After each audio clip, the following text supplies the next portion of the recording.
Arthur Conan Doyle. L'escarboucle bleue. Le surlendemain de Noël, je passais dans la matinée chez mon ami Sherlock Holmes pour lui souhaiter la bonne année. Il était en costume de chambre, paresseusement étendu sur un sofa. À portée de sa main, une pipe et une pile de journaux, qu'il avait dû lire et relire, tant ils étaient froissés. Un peu plus loin, sur le dossier d'une chaise de paille, un vieux chapeau de feutre, tout râpé et bossué. Un microscope et une forme à chapeau, posés sur la chaise elle-même, attestaient que le chapeau avait dû être placé là pour être examiné attentivement. « Vous me semblez fort occupé, mon cher, dis-je à Holmes, et je crains de vous déranger. »« Non, certes, je suis ravi de pouvoir discuter avec un ami le résultat que je viens d'atteindre. Une chose des plus banales du reste, ajouta-t-il, en me montrant du doigt le chapeau râpé. Mais à l'observation, il s'y mêle certaines particularités intéressantes et même instructives. Je m'assis dans un fauteuil. Il faisait un froid noir. Les vitres étaient couvertes de givre et, tout en me chauffant les mains au feu qui pétillait dans la cheminée, « Je suppose, dis-je, que le fait qui vous occupe, quelque simple qu'il paraisse, a trait à un meurtre quelconque et que voilà l'indice au moyen duquel vous découvrirez un mystère et vous punirez un crime. » « Non, non, il ne s'agit pas d'un crime, » dit Sherlock Holmes en riant, « mais seulement l'un de ces étranges incidents qui se produisent dans les centres où 4 millions d'êtres humains se coudoient sur une surface de quelques kilomètres carrés. Le va-et-vient de cet essaim humain si compact, si dense, peut donner naissance, en dehors des crimes, à tous les événements possibles et aux problèmes les plus bizarres. Nous en avons eu la preuve plus d'une fois, n'est-il pas vrai ? En effet, répondis-je, et parmi les 6 dernières causes judiciaires que j'ai consignées sur mes notes, 3 ont été entièrement exemptes de ce que la loi qualifie du nom de crime. Précisément, je vois que vous faites allusion à mes efforts pour rentrer en possession des papiers d'Irene Adler, à la singulière aventure de Miss Mary Sutherland et à l'histoire de l'homme à la bouche de travers. Eh bien, je suis convaincu que l'affaire en question rentrera dans la catégorie de celles qui n'ont pas de crime à la clé. Vous connaissez Peterson, le commissionnaire ? Oui. Eh bien, c'est à lui qu'appartient ce trophée. C'est son chapeau ? Non, il l'a trouvé. Le propriétaire en est inconnu. Considérez-le, je vous prie, non comme un simple couvre-chef, mais comme un problème intellectuel. Et d'abord, que je vous dise comment il se trouve là. Il a fait son entrée ici le matin de Noël, en compagnie d'une bonne oie, qui est sans doute en train de rôtir devant le feu de Peterson. Mais je reprends l'histoire à son début. Vers 4 heures du matin, le jour de Noël, Peterson, un très honnête garçon, vous le savez, revenait de quelque souper et rentrait par Tottenham Court Road lorsque, devant lui, il aperçut, à la lueur d'un bec de gaz, un homme de taille élevée, qui marchait d'un pas mal assuré, portant une oie sur son épaule. Comme il atteignait le coin de Goodge Street, une dispute s'éleva entre cet individu et un petit groupe de gamins. L'un de ceux-ci jeta par terre, avec son bâton, qui lui servait d'arme défensive, le chapeau de l'homme, puis, lançant le bâton, brisa la fenêtre de la boutique qui se trouvait derrière lui. Peterson se précipita au secours de l'étranger, mais l'homme, effrayé du désastre dont il était cause, et voyant un individu en uniforme s'avancer vers lui, laissa tomber l'oie, prit ses jambes à son cou et disparut dans le labyrinthe de petites rues qui se trouve derrière Tottenham Court Road. Les gamins, de leur côté, avaient fui à l'aspect de Peterson, de sorte qu'il resta maître du champ de bataille et armé des trophées de la victoire, sous la forme d'un chapeau bossué et d'une superbe oie de Noël. Trophée qu'il a assurément rendu à leur propriétaire. Mon cher ami, voilà où est le problème. Il est vrai que l'oie portait attachée à la patte gauche une carte avec l'inscription pour Mrs. Henry Baker, et que les initiales H.B. sont lisibles au fond de son chapeau. Mais, comme il existe quelques milliers de Baker et quelques centaines de Henry Baker dans notre cité, il n'est pas facile de rendre à chacun ce qu'il peut avoir perdu. Alors, qu'a fait Peterson? Il m'a apporté, le matin de Noël, le chapeau et l'oie pour flatter ma manie, car il sait à quel point j'aime à résoudre les problèmes, quelque insignifiants qu'ils paraissent à première vue. Nous avons gardé l'oie jusqu'à ce matin. C'est la dernière limite qu'elle put atteindre. Et celui qui l'a trouvée l'a emporté pour lui faire subir la destinée ordinaire de toute oie grasse, tandis que moi, j'ai gardé le chapeau de l'inconnu, si malencontreusement privé de son dîner de Noël. N'a-t-il pas mis des annonces dans les journaux? Non. Alors, quel indice pouvez-vous avoir sur son identité? Pas d'autre que ceux que nous pouvons déduire nous-mêmes. De son chapeau? Précisément. Mais vous plaisantez, que peut vous apprendre ce vieux chapeau bossuet? Voici ma loupe. Vous connaissez bien mon système. Que pensez-vous de l'homme qui a porté ce chapeau? Je pris le chapeau et, après l'avoir tourné et retourné dans tous les sens, je me sentis au-dessous de ma tâche. C'était un chapeau melon, en feutre dur et très ordinaire, absolument râpé. Il avait été doublé d'une soie rouge qui avait changé de ton. Il ne portait pas le nom du fabricant. Mais, comme l'avait remarqué Holmes, les initiales HB étaient griffonnées sur un des côtés. Le bord était percé, pour y adapter un cordon, qui manquait du reste. Enfin, il était fendu et couvert de poussière et de taches qu'on avait essayé de cacher en les badigeonnant d'encre. Je ne suis pas plus avancé qu'avant mon examen, dis-je, en rendant le chapeau à mon ami. Vous êtes très observateur, mais vous ne savez pas, au moyen du raisonnement, tirer des conclusions de ce que vous étudiez. Alors, dites-moi, je vous en prie, ce que vous pouvez déduire de ce chapeau. Holmes le ramassa et l'examina avec la pénétration qui était si caractéristique chez lui. Il est peut-être moins suggestif qu'il aurait pu l'être, remarqua-t-il. Et, cependant, j'en tire un certain nombre de déductions, dont quelques-unes seulement très claires, d'autres basées sur de sérieuses probabilités. Il est évident que le possesseur de ce chapeau était extrêmement intelligent, et que, dans ces dernières années, il s'est trouvé dans une situation qui, d'aisée, est devenue difficile. Il a été prévoyant, mais l'est beaucoup moins aujourd'hui. C'est la preuve d'une rétrogression morale qui, ajoutée au déclin de sa fortune, semble indiquer quelques vices dans sa vie, probablement celui de l'ivrognerie. Ceci explique suffisamment pourquoi sa femme ne l'aime plus. Assez, Holmes. Il a cependant conservé une certaine respectabilité, continua-t-il, sans paraître avoir entendu mon exclamation. C'est un homme d'âge moyen qui mène une vie sédentaire, sort peu, ne fait aucun exercice. Il graisse avec de la pommade ses cheveux grisonnants qu'il vient de faire couper. Voilà ce que l'observation de ce chapeau m'apprend de plus saillant. Ah, j'oubliais d'ajouter qu'il n'y a probablement pas de gaz dans la maison qu'habite notre héros. Vous plaisantez certainement, Holmes. Pas le moins du monde.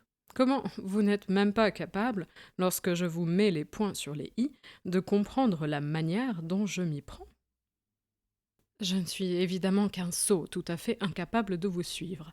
Par exemple, comment pouvez-vous savoir que cet homme était intelligent?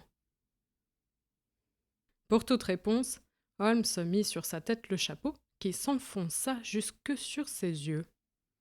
C'est une simple question de cube. Un homme qui a un crâne si volumineux doit avoir des facultés exceptionnelles. Et le déclin de sa fortune? Ce chapeau date de 3 ans. Or, à ce moment, ses bords, légèrement retournés, étaient à la mode. Puis, c'est un chapeau de toute première qualité. Voyez donc le ruban gros grain qui le borde et sa doublure soignée.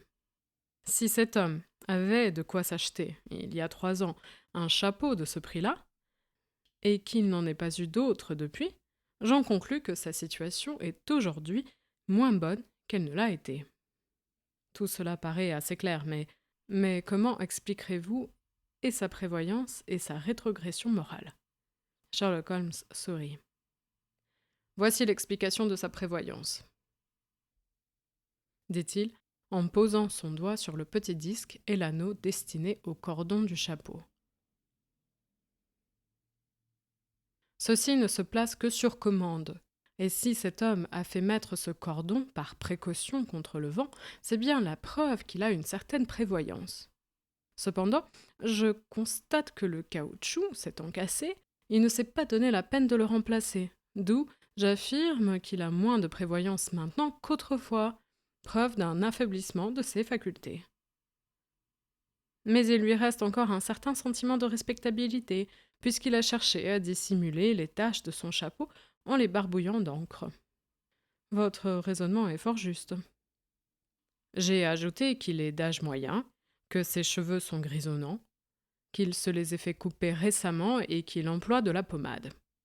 Vous pourriez vous en convaincre, comme moi, en examinant de près la partie intérieure de la doublure. La loupe me découvre beaucoup de bouts de cheveux coupés évidemment par un coiffeur. Il s'en dégage une odeur de graisse et ils sont collés ensemble. Enfin, cette poussière, loin d'être graveleuse et grise comme celle de la rue, est brunâtre et floconneuse, comme celle qu'on soulève dans les maisons. Ce chapeau est donc plus souvent accroché que porté. Et les traces de moisissure que je remarque à l'intérieur me prouvent que celui qui le portait n'était pas habitué à l'exercice, puisqu'il transpirait si facilement. Vous avez ajouté que sa femme ne l'aimait plus. N'avez-vous pas remarqué que ce chapeau n'a pas été brossé depuis plusieurs semaines? Mon cher Watson, lorsque votre femme vous laissera sortir avec votre chapeau non brossé, et que je vous verrai arriver chez moi, j'aurai des doutes sur la bonne entente de votre ménage. Votre homme est peut-être célibataire? Certainement pas. Il rapportait l'oie comme gage de paix à sa femme. Rappelez-vous donc la corde attachée à la patte de l'oie. Vous avez réponse à tout. Au diable voyez-vous maintenant qu'il n'y a pas de gaz dans sa maison? Passe encore s'il n'y avait qu'une tache de chandelle, mais lorsque j'en compte au moins 5, il est bien évident que le personnage en question se sert habituellement de ce mode d'éclairage, et qu'il remonte le soir chez lui, tenant son chapeau d'une main et sa chandelle ruisselante de l'autre. Dans tous les cas, ces taches ne proviennent pas d'un bec de gaz. Êtes-vous satisfait? C'est fort ingénieux, dis-je en riant. Mais puisqu'il n'y a eu ni crime ni dommage causé, sauf la perte d'une oie, vous avez, il me semble, bien perdu votre temps. Sherlock Holmes allait répondre, lorsque la porte s'ouvrit brusquement. Peterson, le commissionnaire, apparut sur le seuil, les joues empourprées, l'air absolument ébahi. « Loi, monsieur Holmes, loi, monsieur !» prononça-t-il avec effort. « Eh bien quoi, est-elle revenue à la vie et s'est-elle envolée par la fenêtre de la cuisine ?» Holmes changea de place, afin de mieux observer le jeu de physionomie du visiteur. « Voyez donc, monsieur, voyez ce que ma femme a trouvé dans le gosier de l'oie. » Et il étendit la main pour me montrer une pierre bleue, de la dimension d'un haricot, mais d'une limpidité et d'un éclat tel qu'il semblait un point lumineux. Sherlock Holmes se redressa en sifflant. « Sapristi, Peterson, vous avez fait là une précieuse trouvaille. Je suppose que vous savez quelle est cette pierre ? » « Une pierre précieuse, un diamant. Il entre dans le verre comme dans une pâte. » « Mon cher, c'est plus qu'une pierre précieuse. C'est LA pierre précieuse. Serait-ce par hasard l'escarboucle bleu de la comtesse de Morcar ?» m'écriai-je. Précisément. J'en connaissais la dimension et la forme par l'annonce que publie journellement le Times. C'est un bijou absolument unique dont on ne peut apprécier la valeur. Mais il est certain que les 1000 livres sterling que l'on promet à celui qui le rapportera ne sont pas la 20e partie de sa valeur marchande. 1000 livres, grand Dieu! Et le pauvre commissionnaire tomba sur une chaise, nous regardant l'un après l'autre avec ébahissement. « Oui, c'est bien la récompense promise, » reprit Holmes. « J'ai tout lieu de croire qu'un roman se rattache à cette pierre et que la comtesse de Morcar sacrifierait volontiers la moitié de sa fortune pour la retrouver. »«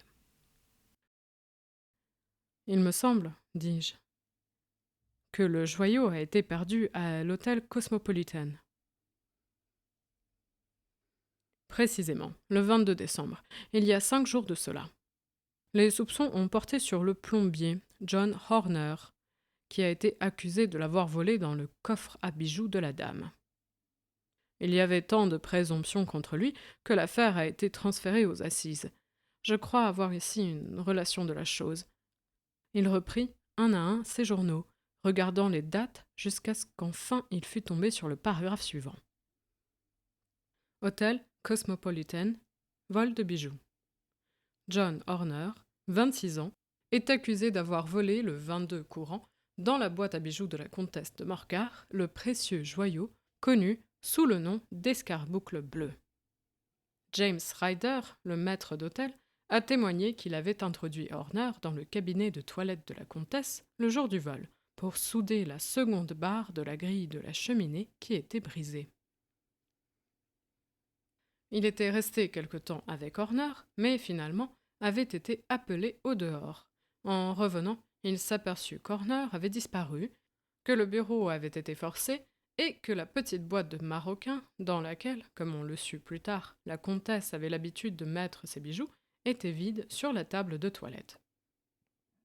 Ryder donna instantanément l'alarme et Horner fut arrêté le même soir.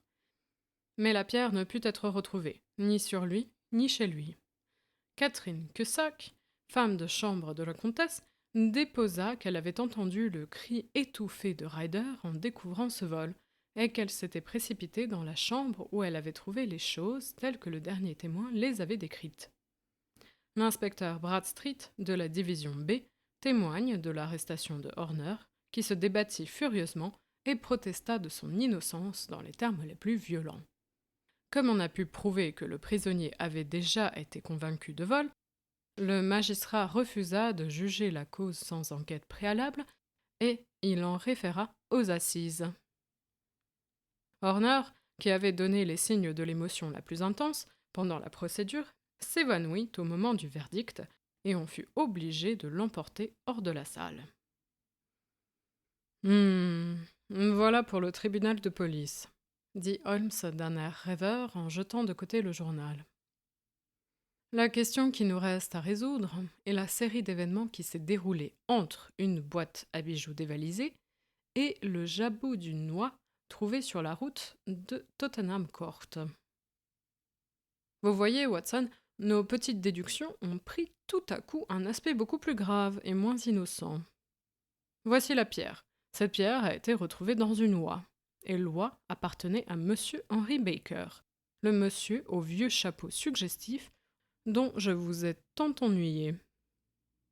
De sorte que maintenant, il faut nous mettre sérieusement à la recherche de cet individu et nous assurer du rôle qu'il a joué dans cette petite énigme. Pour ce, il faut prendre d'abord le moyen le plus simple, qui est évidemment une annonce dans les journaux du soir. Si cela ne réussit pas, j'aurai recours à une autre méthode. Comment rédigerez-vous cette annonce ? Donnez-moi un crayon et ce bout de papier. Maintenant, trouvez au coin de Goodge Street une oie et un chapeau de feutre noir. Ils seront tous deux à la disposition de Monsieur Henry Baker à 6h30 du soir, Baker Street, numéro 221 bis. C'est clair et concis, n'est-ce pas ? Très clair en effet, mais la lira-t-il ? Il est probable qu'il regardera les annonces des journaux, car pour un homme peu fortuné, cette perte était importante. Effrayé d'avoir cassé une vitre, affolé par l'approche de Peterson, il n'a pensé tout d'abord qu'à la fuite. Mais depuis, il a dû regretter beaucoup le premier mouvement qui l'a porté à lâcher sa volaille. Puis la précaution que j'ai eue de mettre son nom n'aura pas été inutile, car tous ceux qui le connaissent éveilleront son attention là-dessus. Dites donc, Peterson, allez vite à l'agence des annonces et faites insérer celle-ci dans les journaux. Dans lesquels, monsieur ? Ah, dans le Globe, l'Étoile, le Pall Mall, Saint James Gazette, les Nouvelles du Soir, le Standard, l'Écho et ceux encore qui vous viendront à l'idée. Très bien, monsieur, et la pierre ? Je la garde, merci. Ah, j'oubliais, Peterson. Achetez une oie en revenant et déposez-la ici, car il nous en faut une pour ce monsieur, à la place de celle que votre famille est en train de dévorer. » Lorsque le commissionnaire fut parti, Holmes prit la pierre, et, la regardant à contre-jour, « C'est un beau spécimen, » dit-il. « Voyez comme ça brille. Naturellement, c'est une source de crime comme toutes les belles pierres. Elles sont l'appât favori du démon. Dans les bijoux plus gros et plus anciens, chaque facette correspond à un crime. Cette pierre n'a pas encore 20 ans d'existence. Elle a été trouvée sur les rives de la rivière Amoy, au sud de la Chine, et a cette particularité qu'avec tous les caractères de l'escarboucle, elle est d'une teinte bleue au lieu d'être rouge rubis. En dépit de ses 20 ans d'existence, elle a déjà une sinistre histoire. Ces 40 carats de charbon cristallisé ont été la cause de 2 crimes, d'un attentat au vitriol, d'un suicide et de plusieurs vols. Qui croirait qu'un si joli jouet serait pourvoyeur de galères et de prison?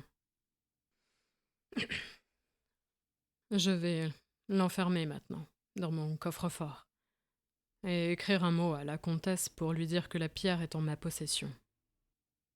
Croyez-vous que ce Horner soit innocent? Je ne puis le dire. Eh bien, alors pensez-vous que Henry Baker ait été mêlé à cette affaire? Je le crois parfaitement innocent. Il ne s'est pas douté une seconde de la valeur qu'avait son oie, valeur bien plus grande que si elle eût été d'or massif. Mais s'il répond à notre annonce, je m'en convaincrai vite en le soumettant à une épreuve très simple. Et vous ne pouvez rien faire d'ici là? Rien. Dans ce cas, je vais continuer ma tournée professionnelle, mais je reviendrai dans la soirée alors que vous avez indiqué, car je désire voir la solution d'une affaire si embrouillée. Je serai très heureux de vous revoir, mon cher ami. Je dîne à 7 heures. J'ai même un faisan, je crois. À propos, ne pensez-vous pas qu'en présence des événements, je devrais dire à Madame Hudson d'examiner le gosier de ce faisan?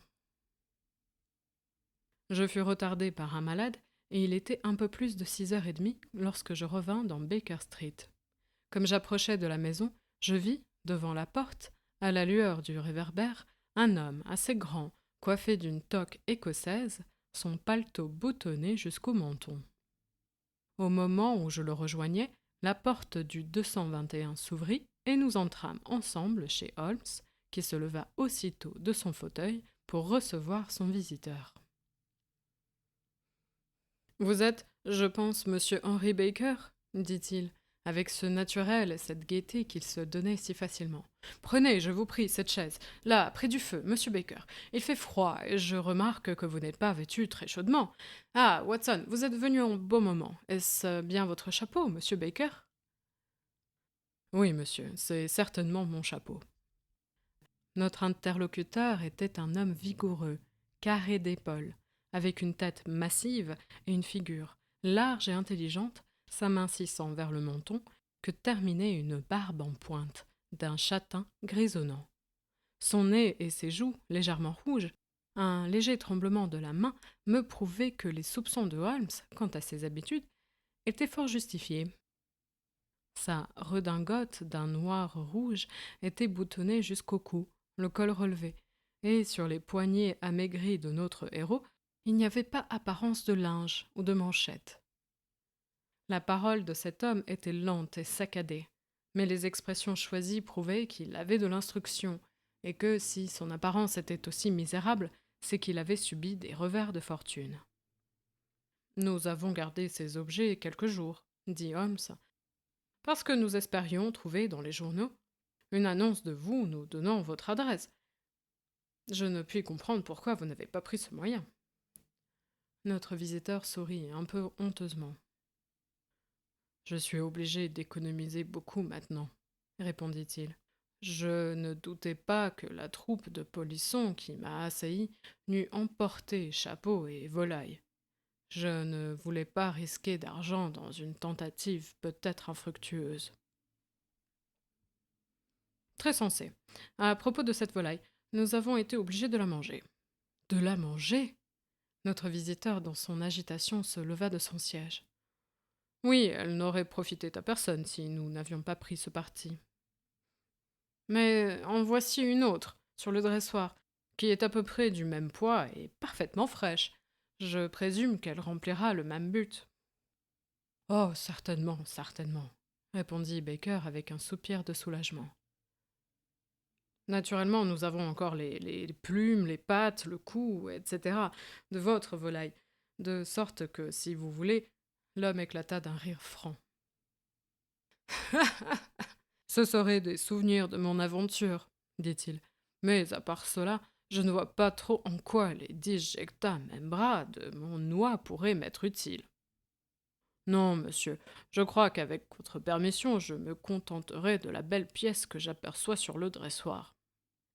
Sherlock Holmes me jeta un coup d'œil d'intelligence en haussant légèrement les épaules.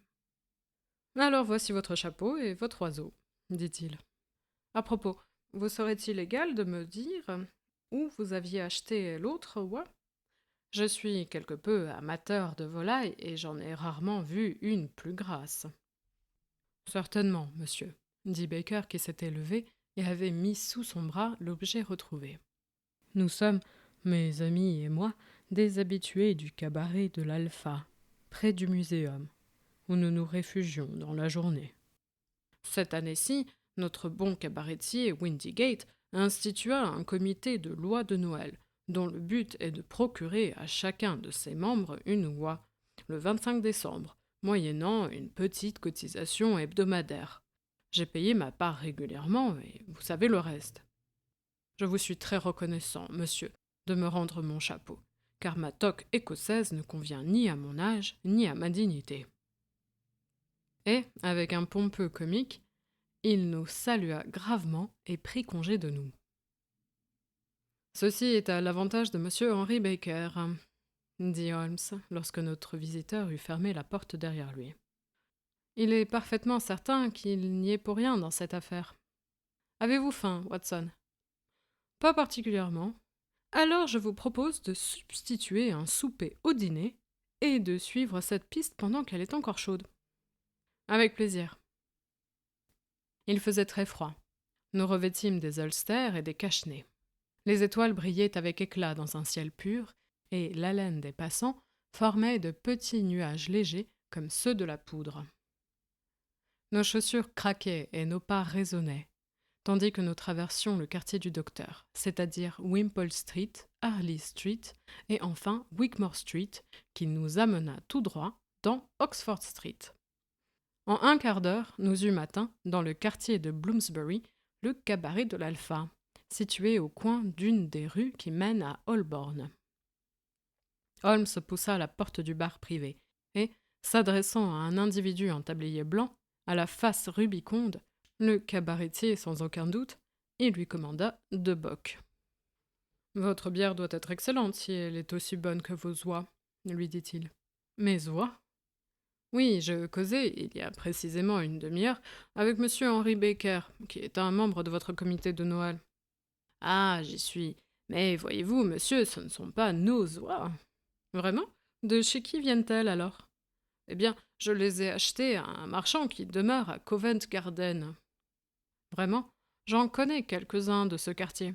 Lequel est-ce? Il s'appelle Breckinridge. Ah, celui-là m'est inconnu, répondit Holmes. À votre santé, et je souhaite la prospérité à votre maison. Bonsoir.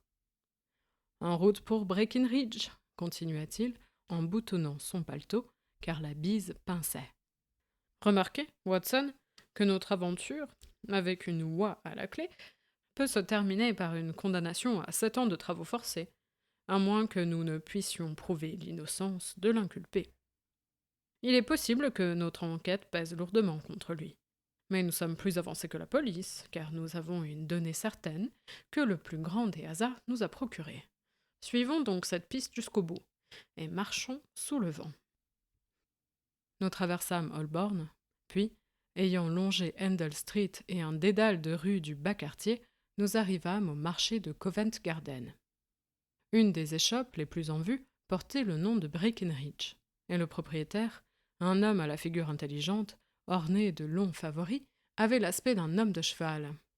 Au moment où nous l'abordâmes, il aidait un jeune garçon à fermer la boutique. « Bonsoir. Il fait bien froid en ce moment, » dit Holmes. Le marchand opina de la tête et jeta un coup d'œil interrogateur sur mon compagnon. « Vous n'avez plus d'oie à vendre, ce me semble, » continua Holmes, montrant le comptoir de marbre absolument dépourvu de marchandises. « Je vous en procurerai 500 demain matin, si vous voulez. Ce n'est pas ce que je demande. Tenez, si vous en désirez tout de suite, il y en a là-bas dans cette boutique éclairée par un bec de gaz. C'est qu'on m'avait spécialement recommandé de m'adresser à vous. Qui donc vous a parlé de moi? Le cabaretier de l'Alpha. Oh, je lui ai fourni environ 2 douzaines d'oies. C'étaient de belles pièces. D'où les tiriez-vous? À ma grande surprise, cette question provoqua une explosion de colère chez le marchand. « Allons, monsieur, dit-il, avec sa tête penchée de côté et les poings sur les hanches. Où voulez-vous en venir? Pas de détour. C'est assez clair. Je désire savoir qui vous a vendu les oies que vous avez fournies à l'Alpha. Eh bien, je ne vous le dirai pas là. Ah, cela m'est égal, mais je ne vois pas pourquoi vous vous irritez pour une telle bagatelle. Irrité, vous le seriez tout autant si vous étiez embêté comme moi. Quand j'achète une denrée, avec du bon argent comptant, il ne devrait plus en être question. Mais ce ne sont plus que où sont les oies, à qui avez-vous vendu vos oies, et que valent vos oies. Le public est si occupé de ces oies qu'on croirait, ma parole, qu'il n'en existe pas d'autres au monde. Eh bien, moi je n'ai aucune relation avec les gens qui ont pu faire une enquête, dit Holmes avec indifférence. Si vous ne voulez pas me répondre, le pari est manqué. Mais je suis toujours prêt à soutenir mon opinion en matière de volaille, et j'ai parié 5 francs que cette oie avait été élevée à la campagne. Eh bien, monsieur, vous avez perdu votre pari, car elle a été élevée à la ville, dit notre marchand d'un ton bourru. Je n'en crois pas un mot. Vous avez tort. Vous ne me convaincrez pas. Croyez-vous que vous en sachiez plus long que moi sur un commerce que je fais depuis mon enfance? Je vous dis que les oies vendues à l'Alpha ont été élevées à la ville. Vous ne me persuaderez jamais. Voulez-vous parier, alors? C'est vous prendre votre argent dans votre poche, car je sais ce que je dis et je suis sûr d'avoir raison. Mais je parierai volontiers 1 livre, ne serait-ce que pour vous apprendre à ne pas être têtu. Le marchand ricana d'un air contraint. Apportez-moi les livres, Bill, dit-il. Le jeune garçon apporta 2 livres. Un petit, très mince, et un autre, plus volumineux, aux 2 graisseux. Il les étala sur le comptoir sous le bec de gaz. « Eh bien, monsieur l'obstiné, dit le marchand, je croyais n'avoir plus d'oies dans ma boutique, mais dans un instant je vous prouverai qu'il y en a une devant moi. Vous voyez ce petit livre? Eh bien, il renferme la liste des gens à qui j'achète mes volailles. Y êtes-vous? Ensuite, sur cette page, il y a la liste des gens de la campagne, et les numéros à la suite de leur nom indiquent la page de leur compte sur le grand livre. Maintenant, vous voyez cette autre page écrite au crayon rouge? C'est la liste de mes fournisseurs de la ville. Regardez le 3e nom. Lisez-le tout haut, je vous prie. Mrs. Oakshott, 117, Brixton Road, 249. Lut Holmes. Parfaitement. Reportez-vous maintenant au grand livre. Holmes ouvrit à la page indiquée. Nous y voici. Mrs. Oakshott, 117, Brixton Road, fournisseur d'œufs et de volailles. Quelle est la dernière fourniture? 22 décembre. 24 oies à 7 shillings 6 pence. Parfaitement, vous y êtes. Et en dessous? Vendu à M. Windigate de l'Alpha à 12 shillings. Qu'avez-vous à dire maintenant? Sherlock Holmes avait l'air très profondément chagrin. Il tira 1 livre de sa poche et la jeta sur la table de marbre en se retirant de l'air d'un homme trop furieux pour parler. À quelques mètres plus loin, il s'arrêta sous un réverbère pour rire tout à son aise, mais silencieusement, selon son habitude. Lorsque vous rencontrerez un homme avec cette coupe de favori et dans sa poche un grand mouchoir à carreaux, vous pouvez toujours en tirer ce que vous voulez au moyen d'un pari, dit-il. Je suis persuadé que si j'avais mis 100 livres sous les yeux de cet homme, il ne m'aurait pas donné de renseignements aussi complets que ceux que je lui ai arrachés lorsqu'il a cru faire une gageure. Eh bien, maintenant, Watson, je crois que nous approchons de la fin de notre enquête. Et le seul point qui reste à déterminer est si nous devons aller chez cette Madame Oakshott ce soir ou si nous devons réserver cette visite pour demain. Il est clair, d'après ce maussade individu, que d'autres gens s'intéressent à cette affaire et je voudrais... Sa réflexion fut subitement interrompue par un grand vacarme partant de la boutique que nous venions de quitter. Nous étant retournés, nous vîmes le spectacle suivant. Breckenridge, encadré par la porte, montrait furieusement le poing à un individu de petite taille et dont la figure de fouine était mal éclairée par la lumière jaunâtre de la lampe suspendue. « Je suis excédé de vous et de vos oies !» criait-il. « Allez au diable! Et si vous continuez à m'embêter, je mettrai mon chien à vos trousses. Amenez donc ici Madame Oakshott et je saurai lui répondre. Mais en quoi cela vous regarde-t-il, après tout? Est-ce à vous que j'ai acheté les oies ?» ?»« Non, mais il y en avait une qui m'appartenait tout de même, » gémit le petit homme. « Eh bien, réclamez-la à Madame Oakshott. Elle m'a dit de vous la demander. » »« Eh bien, demandez-la au roi de Prusse, pour ce que je m'en fiche. J'en ai assez. Filez !» Et il s'avança furieux vers son interlocuteur, qui disparut dans l'obscurité. « Oh oh, ceci peut nous éviter une visite à Brixton Road, » murmura Holmes. « Suivez-moi, et nous allons voir ce qu'il y a à tirer de cet individu. » Se faufilant à grands pas, à travers les groupes de flâneurs, mon compagnon rejoignit vite le petit homme et le toucha à l'épaule. Celui-ci pivota rapidement sur lui-même, et je remarquai qu'il était devenu blême. « Qui êtes-vous donc et que voulez-vous » demanda-t-il d'une voix tremblante. « Vous m'excuserez, » dit Holmes mielleusement, « mais je n'ai pu m'empêcher d'entendre les questions que vous avez faites tout à l'heure au marchand d'oies. Je crois pouvoir vous renseigner. »« Vous, qui êtes-vous et comment pouvez-vous savoir quoi que ce soit de cette affaire ?»« Je m'appelle Sherlock Holmes, et si je sais ce que d'autres ignorent, cela ne vous regarde pas. »« Mais vous ne savez rien de ceci. »« Excusez-moi, je sais tout.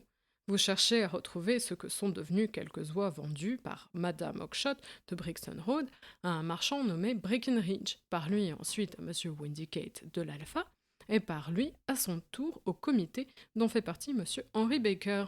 « Ah, monsieur, vous êtes précisément l'individu que je cherche !» s'écria le petit homme en agitant fiévreusement les mains. « Je ne puis vous dire combien cette affaire me tient à cœur. » Sherlock Holmes héla un fiacre qui passait. « Dans ce cas, nous ferons mieux de discuter dans une bonne pièce confortable plutôt que dans ce marché ouvert à tous les vents, » objecta Sherlock Holmes. « Mais je vous en prie, dites-moi, avant d'aller plus loin, qui j'ai le plaisir de renseigner. » L'homme hésita un instant. « Je m'appelle John Robinson, » répondit-il en jetant un regard de côté. « Non, non, votre vrai nom, » dit Holmes aimablement. « C'est toujours gênant de s'occuper d'une affaire sous un faux nom. » Le sang afflua aux joues blafardes de l'étranger. « Eh bien, alors, » dit-il, « mon vrai nom est James Ryder. »« Précisément, premier maître d'hôtel à l'hôtel Cosmopolitan. Entrez dans le fiacre, je vous prie, et je vous dirai bientôt tout ce que vous désirez savoir. » Le petit homme était là, immobile, jetant des regards obliques à chacun de nous, avec des yeux où on pouvait lire tour à tour l'effroi et l'espoir. Il me faisait l'effet de quelqu'un qui ne sait pas s'il doit s'attendre à une aubaine ou à une catastrophe. Il se décida enfin à monter dans le fiacre. Une demi-heure après, nous étions revenus dans le salon de Baker Street. Nous n'avions pas proféré une parole pendant le trajet, mais la respiration bruyante et courte de notre nouveau compagnon et la manière dont il croisait et décroisait ses mains prouvaient combien ses nerfs étaient tendus. « Nous voici arrivés, » dit Holmes gaiement, comme nous entrions dans le salon. « Le feu est bien de saison aujourd'hui. Vous avez l'air gelé, monsieur Ryder. Je vous en prie, prenez ce siège d'osier. Je vais, si vous le permettez, mettre mes pantoufles avant de m'occuper de votre petite affaire. Allons, je suis à vous maintenant. Vous voulez savoir ce que sont devenues les oies ? » ?»« Oui, monsieur. Ou plutôt, je suppose, 7 oies. » Je pense que vous vous intéressez à un de ces volatiles particulièrement. Une oie blanche avec une ligne noire en travers de la queue. Ryder tremblait d'émotion. Oh, monsieur s'écria-t-il. Pouvez-vous me dire ce qu'elle est devenue? Je l'ai ici même. Ici? Oui, c'était une oie des plus remarquables, du reste, et je ne m'étonne pas que vous vous intéressiez tout spécialement à elle. Elle a pondu, après sa mort, le plus joli, le plus étincelant petit œuf bleu qu'on ait jamais vu. Je l'ai déposé là, dans mon musée. Notre visiteur chancela sur ses pieds et s'accrocha de la main droite à la cheminée. Holmes ouvrit son coffre-fort et exhiba l'escarboucle bleu qui brillait de 1000 feux éclatants. Ryder était là, debout, la figure contractée, fixant la pierre précieuse et ne sachant pas s'il devait la réclamer ou non. « C'est assez de comédie, Ryder, » dit Holmes avec calme. « Allons, redressez-vous ou vous allez tomber dans la cheminée. Aidez-le donc à se rasseoir, Watson. Il n'est pas encore assez corrompu pour commettre le crime impudemment. Donnez-lui donc quelques gouttes d'eau de vie pour le remonter. Bien, maintenant il a l'air un peu plus d'un homme. Vrai quel avorton. » Notre héros était en effet sur le point de se trouver mal, mais l'eau de vie ramena un peu de couleur à ses joues, et il s'assit, regardant son interlocuteur avec des yeux hagards. « Je tiens l'enchaînement de cette affaire et toutes les preuves à l'appui, de sorte qu'il vous reste peu de choses à m'apprendre, » continua Holmes. « Malgré cela, autant vaut que vous acheviez de m'éclaircir, afin de rendre mon enquête complète. Vous connaissiez, Ryder, l'existence de cette pierre bleue de la comtesse de Morcar. »« C'est Catherine Cusack qui m'en a parlé, » dit-il d'une voix rauque. « Je comprends, la femme de chambre de la comtesse. Alors vous n'avez pas su résister à la tentation de faire fortune d'un seul coup et si facilement. Vous avez cela de commun, du reste, avec beaucoup de gens qui valent mieux que vous. Mais vous n'avez pas été très scrupuleux dans les moyens que vous avez employés. Il me semble, Ryder, qu'il y a en vous l'étoffe d'un parfait coquin. Vous saviez que ce plombier, Horner, avait été compromis déjà dans une affaire de ce genre, et que les soupçons se porteraient plus facilement sur lui. Qu'avez-vous fait alors? Vous avez détérioré quelque chose dans la chambre de la dame, vous et votre complice Cusack, et vous vous êtes arrangé pour qu'on envoyât chercher précisément cet homme. Puis, lorsqu'il est parti, vous avez dévalisé la boîte à bijoux. Vous avez ensuite donné l'éveil et fait arrêter ce malheureux. Et alors, vous avez...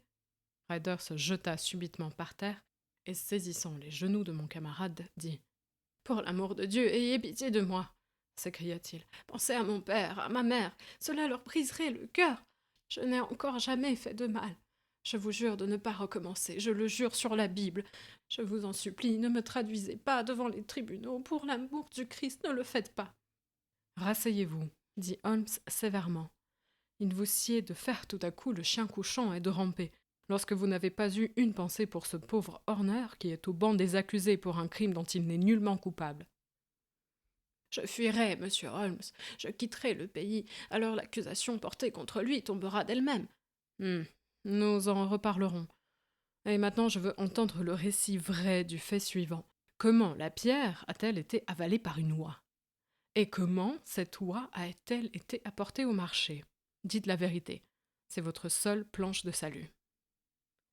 Ryder passa sa langue sur ses lèvres desséchées. « Je vais vous raconter la chose telle qu'elle s'est passée, monsieur, » dit-il. « Lorsque Horner eut été arrêté, il me sembla préférable de me débarrasser de la pierre sur l'heure, car je ne savais pas à quel moment la police aurait l'idée de faire une enquête sur moi et dans ma chambre. Il n'y avait aucun endroit sûr dans l'hôtel. Je sortis, sous prétexte de faire une commission, et j'allai chez ma sœur. Elle a épousé un homme nommé Oakshott et demeure à Brixton Road, où elle engraisse des oies pour les vendre au marché. Tout le long du chemin, les hommes que je rencontrais me semblaient être des agents de police ou des détectives. Et quoique la nuit fût froide, les gouttes de sueur perlaient sur mon front. Ma sœur me demanda pourquoi j'étais si pâle. Je lui dis que j'avais été bouleversée par un vol de bijoux à l'hôtel. Puis j'allais dans la cour derrière la maison et, tout en fumant une pipe, je cherchais à quelle partie m'arrêter. J'ai eu autrefois pour ami un nommé Maudsley qui a mal tourné depuis et qui vient de faire de la prison à Pentonville. Je l'avais rencontré un jour et nous avions parlé par hasard de trucs de filou et de la manière dont ils savent se débarrasser de ce qu'ils ont volé. Je savais que je pouvais avoir confiance en lui, car j'étais au courant d'une ou deux de ces histoires. Et je me décidai donc à aller le trouver chez lui, à Hilburn, et à lui demander conseil, convaincu qu'il me dirait le moyen de faire de l'argent avec ce bijou précieux. Mais comment arriver chez lui sans encombre? Car enfin j'avais sué sang et eau pour venir de l'hôtel chez ma sœur. À tout instant je pouvais être pris par la police et fouillé. Or la pierre se trouvait dans la poche de mon gilet. J'en étais à ce moment de mes réflexions, appuyé contre le mur et regardant distraitement les oies qui se dandinaient autour de moi, lorsqu'il me vint une idée qui devait me permettre de damer le pion au meilleur détective. Ma sœur m'avait dit quelques semaines auparavant que je pouvais me choisir une oie pour Noël parmi les siennes, et je savais qu'elle tenait toujours parole. Je n'avais qu'à prendre mon oie maintenant, et en lui faisant avaler ma pierre, je pourrais me transporter sans danger à Hilburn. Il y avait un petit abri dans la cour, derrière lequel j'emmenai un des volatiles que j'avais choisi parmi les plus gros. Il était blanc, avec une queue traversée d'une raie noire. Je le saisis, et lui ouvrant le bec, je lui introduisis la pierre dans le gosier, aussi loin que mon doigt put atteindre. L'oiseau eut un soubresaut, et je sentis la pierre qui descendait dans son jabot. Mais à ce moment-là, l'animal se mit à battre des ailes, et ma sœur, attirée par le bruit, arriva dans la cour. Je me retournai pour lui parler, et pendant ce temps-là, l'oie m'échappa et se mêla aux autres. Qu'est-ce que tu faisais donc à cette bête, Jacques dit-elle. Ne m'as-tu pas promis une oie pour Noël? Je les palpais pour tâcher de choisir la plus grosse. Oh, répondit-elle, nous avons mis la tienne de côté. Nous l'appelons l'oiseau de Jacques. C'est la grosse blanche que tu vois là-bas. Il y en a 26. Une pour toi, une pour nous et 2 douzaines pour le marché. Merci, Maggie, lui dis-je. Mais si cela ne te fait rien, j'aimerais mieux avoir celle que je tenais tout à l'heure. L'autre pèse au moins 3 livres de plus. Nous l'avons engraissée exprès pour toi. Peu importe, je veux l'autre et désire m'emporter maintenant, dis-je. À ton aise, répliqua-t-elle avec humeur. Laquelle veux-tu alors? Cette blanche qui a la queue traversée d'une barre et qui est là, au milieu du troupeau. Oh, très bien, tue-la et emporte-la. Je ne me fis pas prier, monsieur Holmes, et j'emportai l'oiseau à Hilburn. Je racontai à mon complice ce que j'avais fait, car il était homme à écouter avec intérêt une histoire comme celle-là. Il en rit à en pleurer. Nous prîmes un couteau et nous ouvrîmes loin. Mais mon sang se figea dans mes veines lorsque je ne trouvai pas trace de pierre dans l'intérieur de l'animal. J'avais donc commis une terrible erreur. Je retournai au plus vite chez ma sœur et je me précipitai dans l'arrière-cour. Il ne restait plus une seule oie. « Où sont-elles donc passées, Maggie » m'écriai-je. « Elles sont chez le marchand. »« Quel marchand ?»« Breckenridge de Covent Garden. »« Mais il y en avait-il une autre avec la queue barrée ?»« Oui, Jacques, et je n'ai jamais pu les distinguer l'une de l'autre. » Alors je compris tout, et je courus aussi vite que mes pieds purent me porter chez ce Breckenridge.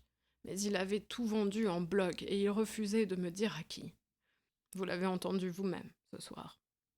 Eh bien, il m'a toujours répondu aussi aimablement. Ma sœur pense que je deviens fou. Quelquefois, je le crois aussi moi-même. Et maintenant, me voilà un voleur qualifié sans avoir même joui de la fortune à laquelle j'ai sacrifié mon honneur. Dieu ait pitié de moi. Il éclata en sanglots et cacha son visage dans ses mains. Un long silence suivit ce récit. Silence coupé seulement par la respiration haletante de notre interlocuteur et le tapotement régulier des doigts de Holmes sur le bord de la table. Puis, mon ami se leva et ouvrit la porte. « Sortez, dit-il. »« Quoi, monsieur? Que le ciel vous bénisse. » Plus un mot. « Sortez. » Il n'y eut pas une parole. Un bond, une dégringolade, une porte se fermant violemment, des pas rapides, puis tout rentra dans le silence. « Après tout, Watson, dit Holmes en prenant sa pipe de terre, Je ne suis pas engagé par la police pour suppléer à son insuffisance. Si Horner était en danger, ce serait une autre affaire. Mais cet individu ne se présentera pas contre lui, et l'accusation doit tomber d'elle-même. Et en supposant que je favorise un criminel, je sauve peut-être une âme. Cet homme ne commettra plus de vol. Il a eu trop peur. S'il était condamné au bagne maintenant, il deviendrait un gibier de potence plus tard. De plus, c'est la saison du pardon. Le hasard a mis sur notre route un problème des plus singuliers et des plus capricieux. Et le seul fait de l'avoir résolu est une satisfaction.